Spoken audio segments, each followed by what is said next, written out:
Suburban North Carolina Thanksgiving Day. A woman sits at a table surrounded by enemies who share her blood. The room smells of roasted sage and expensive wine, but beneath the laughter and the clinking crystal, there is the metallic taste of betrayal. My name is Daniella Morgan. I am watching my parents toast to my brother, knowing they drained the money for my life-saving surgery to pay for the champagne in their hands. They think I am the dutiful daughter who will quietly fade away.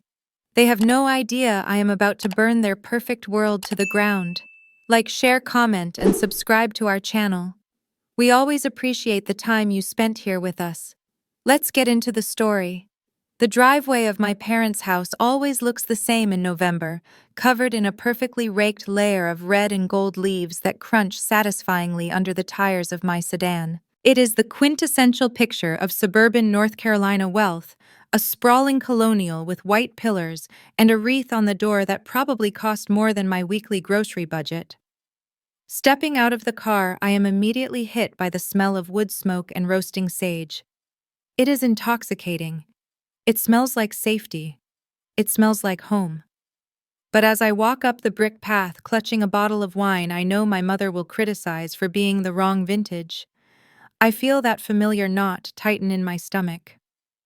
To the neighbors, the Morgan family is a postcard of American values, resilience, success, community. But I know better. I know that the warmth inside this house is a finite resource, and I am usually the one tasked with fueling the fire so everyone else can stay warm. I am late 20s now, a corporate project manager who spends 40 hours a week putting out fires for executives and the other 40 hours putting out fires for my parents. Thomas and Renee Morgan greet me at the door with smiles that don't quite reach their eyes. My father, tall and silver-haired, claps a hand on my shoulder that feels more like a claim of ownership than a greeting. My mother Renee offers a cheek to kiss while her eyes scan my outfit, looking for a loose thread or a wrinkle to passive-aggressively fix. And then there is Blake. My younger brother is lounging on the pristine white sofa, thumbing through his phone. At 26, he is still waiting for his life to start, currently rebranding himself as a music producer after his stint as a lifestyle influencer failed to pay the rent. He doesn't get up. He just lifts a hand in a lazy wave, radiating the confidence of a golden child who has never heard the word no without a backup plan attached to it. I move through the house like a ghost in my own life. I set the table. I check the casseroles. I listen to my aunt gush about Blake's potential, about how creative spirits need time to bloom. I nod and smile, all while my right hand instinctively drifts to my left elbow, pressing into the soft flesh there. A sharp electric throb pulses deep inside the joint, radiating up toward my neck. It is a reminder. My body is failing. The autoimmune symptoms I've been hiding for months are getting worse, and the surgery I need isn't optional anymore. I think about the letter. The hospital was supposed to mail the surgery scheduling packet here to my permanent address on file because I've been traveling so much for work. It should have arrived 3 days ago. That letter contains the date that will finally let me stop hurting. Dinner is a theatrical performance. We sit around the mahogany table, the air heavy with the scent of turkey and unspoken expectations. My father carves the bird, launching into a story about a deal. Blake is closing something vague involving brand partnerships and a launch party. Everyone clinks their crystal glasses. They toast to Blake's grind.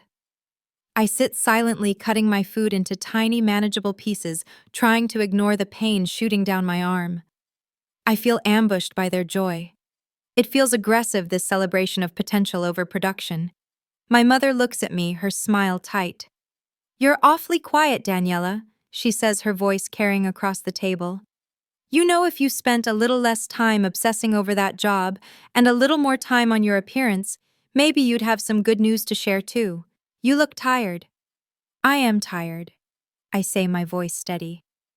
"I've been working double shifts to cover the medical trust." The table goes quiet for a second, but my father waves it off with a laugh. "Always about money with you, Danny. It's Thanksgiving. Relax." They pivot back to Blake, talking about his upcoming 27th birthday. They describe the lodge they rented, the live band, the catering for 200 people. The extravagance makes my head spin. I do the math in my head 10,000, maybe 15. I wait until forks are raised until the laughter is at its peak. Speaking of mail, I say, keeping my tone conversational.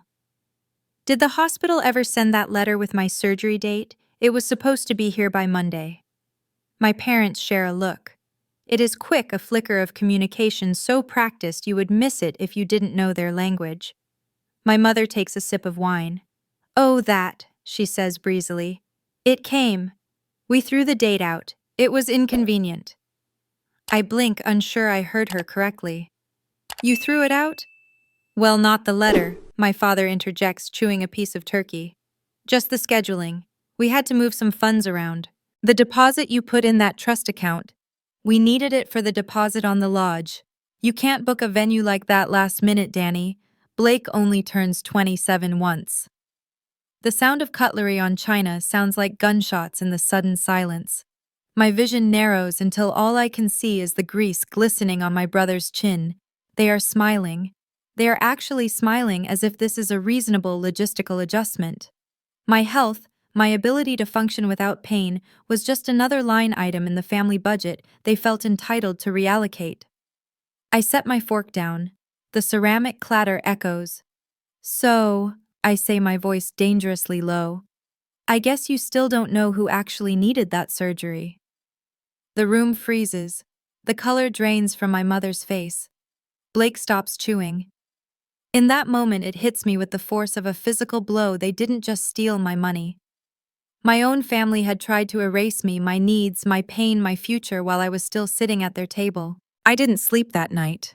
I ended up on the worn leather couch in the den, wrapped in a blanket that smelled like old dust and neglect, staring at the muted television as the sky turned a bruised purple outside. My phone felt heavy in my hand like a loaded weapon I was afraid to check, but I had to look one more time. I opened my banking app, my thumb hovering over the biometric login. The screen refreshed, the little wheel spinning for an agonizing second before the numbers settled. The trust account, the one I had spent 3 years filling with every spare cent I earned, read $0. That money wasn't for a vacation. It wasn't for a down payment on a house. It was for the complex spinal surgery my specialist said I needed within the year to avoid permanent nerve damage and chronic debilitating pain. My mind reeled back through the last decade like a horror movie montage. I saw myself at 22, living in a studio apartment the size of a closet, eating instant noodles so I could send money home when Dad temporarily lost liquidity. I saw myself working 60-hour weeks, missing friends' weddings, skipping holidays, just so I could pay Blake's tuition when his scholarships were revoked because he couldn't be bothered to attend class. I remembered the down payment on his car, the one he insisted he needed to maintain his image for a job he never got. I funded his first downtown apartment so he could network in the entertainment scene, convincing myself that I was investing in his future.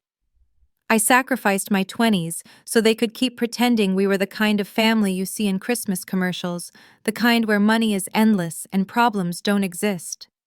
And all the while my body was quietly screaming, the autoimmune issues breaking me down cell by cell.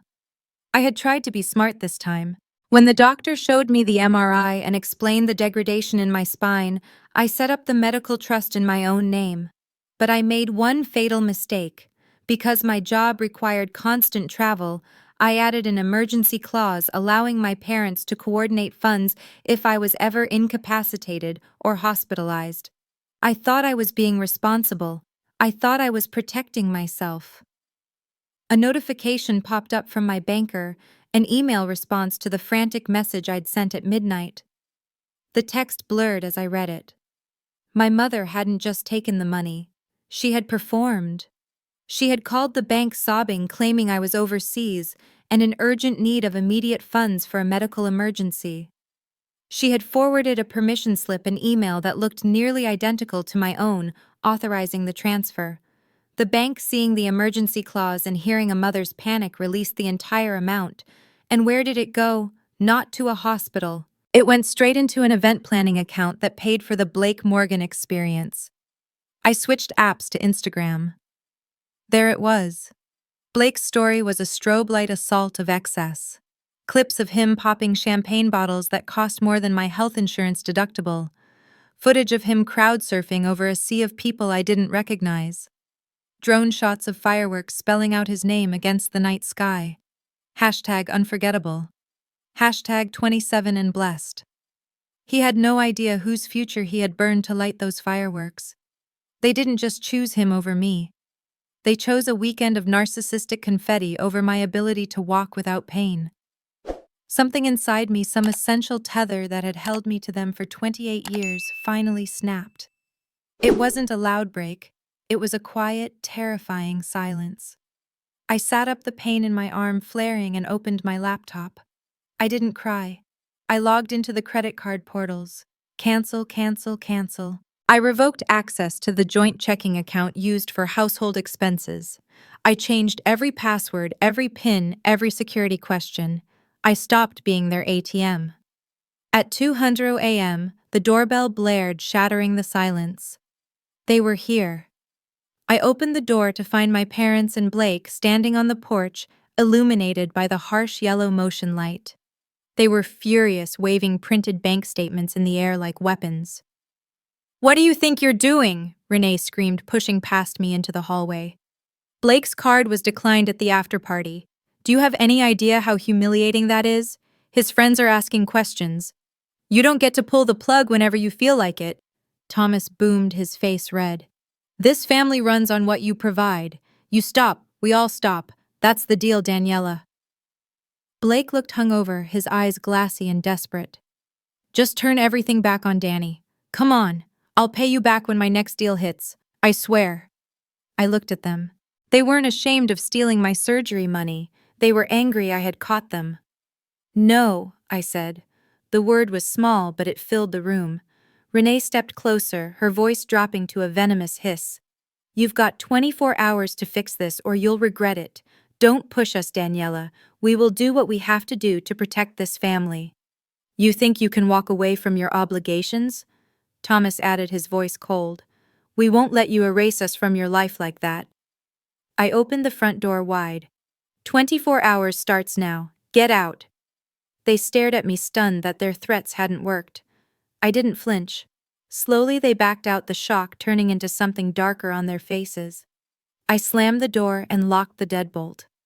I had no idea that by refusing to be erased, I was about to find out how far my own parents would go to try and erase me instead.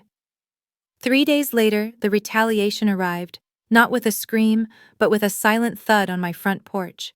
It was a thick manila envelope, heavy and official, sitting innocuously on the welcome mat. I tore it open in the kitchen, my hands trembling as I scanned the cover sheet. It was a petition for emergency guardianship. My parents weren't just suing me, they were asking the state of North Carolina to declare me legally incompetent. They wanted a judge to sign away my rights to manage my own finances, my medical decisions, and my life, placing me under their protective custody. The narrative they had spun was a work of twisted fiction. The petition claimed I had suffered a psychotic break, evidenced by my abrupt refusal to support dependent family members, alleged threats of self-harm, and erratic isolation. I flipped through the attached exhibits, feeling like I was reading a dossier on a stranger. There were therapist notes from a doctor I had never met, detailing sessions that never happened. There were witness statements from neighbors I barely knew, claiming they had heard screaming from my house at all hours. They had even included printed text messages between Blake and me, cherry-picked and cropped to change the context. A text where I had written, "I can't do this anymore, I'm done," referring to his constant requests for money, was presented as a suicide threat. They were trying to paint me as dangerous, unstable, and in need of their benevolent control. It wasn't just about the money anymore. They were trying to legally erase my ability to say no. I didn't call them. I called Maya Torres. She was a sharp-edged litigator I had met years ago through a work contract, the kind of woman who wore stilettos as weapons. I sat in her glass-walled office, the petition spread out between us. Maya didn't sugarcoat it. She explained that guardianship laws were a double-edged sword designed to protect the vulnerable, but easily weaponized by the greedy. "They've ambushed you with a legal grenade," she said, tapping a pen against the desk. "If the judge believes even half of this, they grant an interim order. Your accounts freeze, your medical decisions revert to them, and you effectively become a child in the eyes of the law. But this," she gestured to the pile of lies, "is sloppy. It's desperate. It's not unbeatable." The attacks didn't stop at the courthouse. Before we could even file our response, a certified letter arrived from my health insurance provider. My coverage was being terminated pending an investigation into fraud. I stared at the letter bile rising in my throat. The breakdown listed over $40,000 in claims for psychiatric inpatient care and detox program services I had never received. When I got a fraud specialist on the phone, she confirmed the claims had been filed digitally. The IP addresses used to submit the forms traced directly back to a residential address in the suburbs, my parents' house. They were setting a paper trail to corroborate their lie that I was mentally unstable, even if it meant committing felony insurance fraud to do it. The psychological warfare escalated the night of the first snowstorm. Blue lights flashed through my living room curtains, painting the walls in frantic bursts of color. I opened the door to find two police officers shivering on the porch. They had received a 911 call from a concerned mother, claiming I was inside with a weapon threatening to end my life. It was a welfare check designed to humiliate me to create a police report that would support their guardianship petition. I let them in my hands, raise tears of frustration stinging my eyes as they searched my quiet, tidy home. They found nothing. No weapon, no hysteria, just a tired woman in pajamas. As they left, a female detective named Laura Ang paused. She handed me her card, her voice low. "If this is family, you need to document everything. This isn't a welfare check, ma'am. It's harassment." Maya used it all. We spent the next week building a counterattack that was methodical and ruthless. We subpoenaed notary records to prove the witness statements were signed in my father's office. We pulled HR attendance logs and security footage from my workplace to prove I was in meetings during the times I was supposedly collapsing in public. Maya even tracked down one of the concerned neighbors, a woman who crumbled the moment a private investigator knocked on her door, admitting she had been paid $500 to sign a pre-written statement. "We're not just going to defend you," Maya told me, her eyes gleaming. "We're going to bury this case." The night before the hearing, I didn't sleep. I sat on my floor surrounded by stacks of paper, 10 years of bank transfers, tuition receipts, rent checks. The physical proof of my love now weaponized as evidence of my exploitation. I was terrified. A deep primal fear gnawed at me, the fear that no matter how right I was, they might still win. They might still own me. The morning of the hearing was gray and rainy. The courthouse smelled of wet wool and floor wax. I walked the hallway alone, the click of my heels echoing against the marble. I stopped in front of the heavy double doors of the courtroom. My hand hovered over the wood, feeling the coolness of it. Everything I had built came down to what happened in the next hour. I took a breath that rattled in my chest. If they win, they own me. If I win, I walk out alone for good. I pushed the door open, the heavy wood groaning, and the scene cut to black just as the clerk called my name. The courtroom air was stale and cold, smelling faintly of old varnish and anxiety. Judge Harper Ellis sat high on the bench, a woman in her mid-40s, with eyes that looked like they could cut glass. At the petitioner's table, my parents were putting on the performance of their lives. Renee was dressed in a soft, muted cardigan, dabbing at dry eyes with a tissue, while Thomas sat with a stoic, pained expression, the very image of a father forced to make a hard choice. Behind them, slouching in the gallery like a bored teenager, was Blake. He had his earbuds in, scrolling on his phone, seemingly oblivious to the fact that his lifestyle was the reason we were all here. He assumed this was just another mess Daniella would clean up, another bill I would eventually pay. Their attorney, a slick man with a practiced frown, painted a portrait of a woman unhinged. He described me as manic and paranoid, claiming I had abruptly cut off dependent family members in a fit of hysteria. He twisted 10 years of my financial generosity into evidence of instability, arguing that my sudden refusal to pay was proof of a mental break. She is hoarding assets while her family suffers, he argued, his voice dripping with faux concern. She is a danger to herself and needs the stabilizing hand of her parents. Sitting there, I felt like I was being skinned alive. Every sacrifice I had ever made was being weaponized against me. Then Maya stood up. She didn't use soft tones. She didn't play nice. "Your Honor," she said, her voice ringing off the walls. "This is not a petition for protection. This is a calculated attempt to hijack a competent adult's autonomy and assets after she finally established boundaries." Our first witness was Dr. Isaac Kerr, my spinal specialist. He took the stand and systematically dismantled their mental instability narrative. He testified that I was fully competent, meticulously compliant with my treatment plans, and that the surgery I needed wasn't elective, it was critical to prevent paralysis. The trust fund in question was established responsibly for this specific medical necessity, Dr. Kerr stated, looking directly at my parents. To delay this procedure is to sentence the patient to permanent disability. The emergency clause was exploited not to save her, but to rob her. Next came the banker. The room grew deadly quiet as Maya projected the evidence onto the screen. A forensic paper trail lit up the wall, glowing in high definition. The banker testified about the forged email and Renee's frantic, sobbing phone call that released the funds. Then came the itemized list of where the money went. It wasn't a hospital.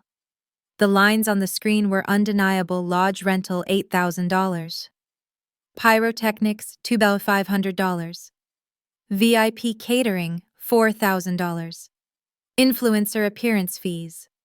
The stark contrast between Spinal Surgery Trust and Blake's birthday bash hung in the air like a guillotine. We didn't stop there. Maya called Detective Laura Eng, who briefly testified about the bogus welfare check, describing it as a pattern of weaponized concern. Then a neighbor who had submitted an affidavit recanted on the stand, admitting under oath that my father had paid her cash to sign a pre-written statement claiming I was screaming at invisible people. But the killing blow came when Maya cross-examined my parents.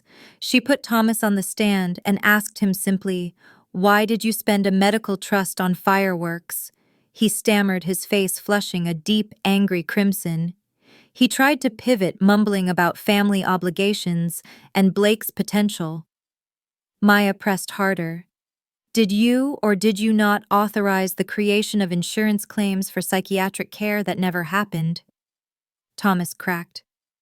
"It was Renee's idea," he blurted out, pointing a trembling finger at my mother.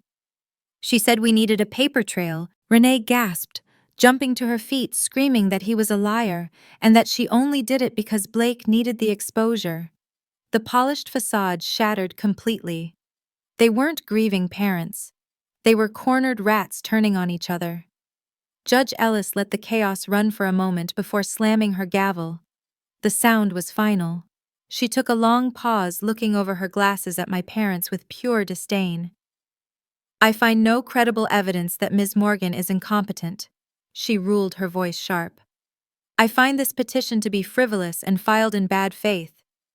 She ordered them to pay all court costs and attorney's fees immediately. Then she leaned forward. "Furthermore, due to the testimony regarding forgery and insurance fraud, I am referring this matter to the district attorney for criminal investigation." The words hit me like a rush of oxygen. I wasn't just not crazy. The system had seen them. I didn't cheer. I just closed my eyes and took the first full, unshakable breath I had taken in years. Bailiffs moved to escort my parents out as they protested, their voices shrill and panicked. In the gallery, Blake was staring at the screen where the invoice for his party still glowed. He looked from the numbers to me, his face pale, as he finally realized the cost, literally and medically, of his confetti. He tried to catch my eye, a look of dawn-breaking horror on his face. I didn't look back. I walked out of the courtroom and into the gray afternoon. It was raining, a cold drizzle that felt like a baptism. They walked out of that courthouse in handcuffs of their own making. I walked out with something they never meant for me to keep my life still mine to choose. The collapse of the Morgan dynasty didn't happen with a bang, but with a series of quiet bureaucratic whimpers. It has been 6 months since the gavel fell, and the fallout has been absolute. The picture-perfect colonial house with the wreath on the door is gone, seized in foreclosure after the legal fees and fines drained every account my parents had left. The criminal charges for insurance fraud and perjury stuck, carrying heavy fines and probation that shattered their reputation in the community. They didn't just lose their money, they lost their audience. The neighbors who used to envy them now whisper about them in the grocery store aisle. As for Blake, the brand is dead. With the funding cut off, the influencer lifestyle evaporated overnight. He's living in a studio apartment on the bad side of town, working shifts at a warehouse, a reality check that hit him harder than any lecture I ever gave. I know all of this not because I asked, but because news travels. I don't live there anymore. I finally got my surgery, but not with their help. It was funded through a payment plan. I negotiated my employer's benefits, and shockingly, a fundraiser organized by my coworkers. People I had known for 2 years did more for my health in a week than my parents did in a decade. The recovery was brutal. There were nights I cried from the pain, wishing for a mother to hold my hand, but I reminded myself that the mother I wanted didn't exist. The woman who raised me would have only been there to check the price tag on my painkillers. I had to relearn how to walk, how to trust my own spine, and how to schedule my life around my needs rather than their demands. Once I could walk without a cane, I packed everything I owned and moved to Denver. I needed mountains. I needed air that felt different. Here I am, just Daniella. The people in my new office don't know me as the family fixer or the walking credit line. They just know me as the project manager who brings good donuts on Fridays.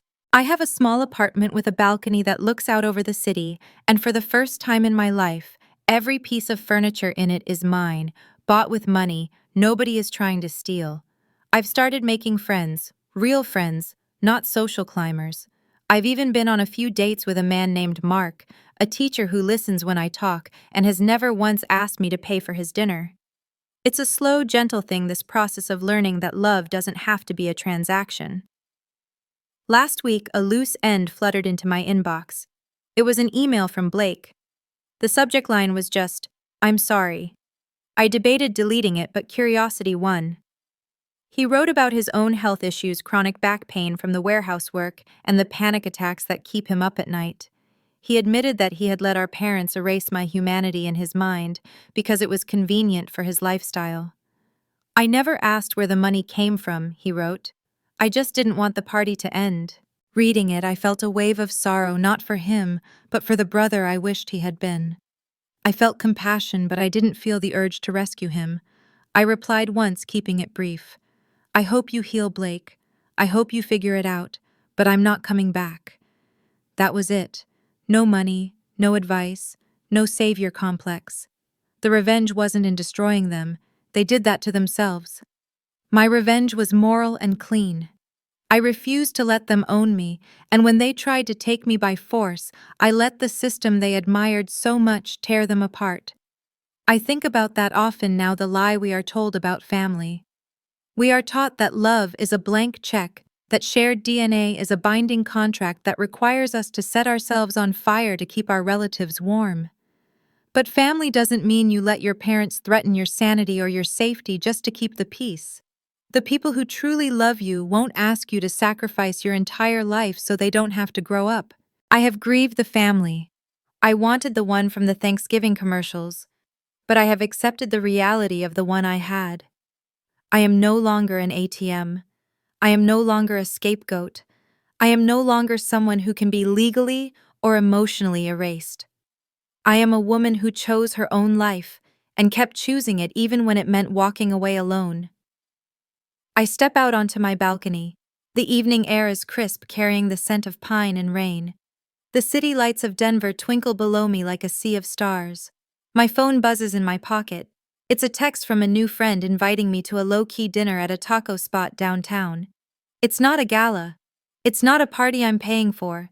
It's just a community I belong to. I smile, slipping the phone back into my pocket. They tried to erase me, but I'm still here, and for the first time in my life, I'm not living for my family, I'm living for me. That brings us to the end of Daniella's journey. It serves as a stark reminder that sometimes the price of freedom is walking away from the people who raised you.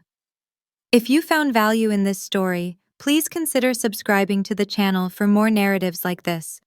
Let us know in the comments if you think she made the right choice. We read every single comment of your thoughts. Thank you for listening. This has been a story from Revenge Hour. We'll see you next time.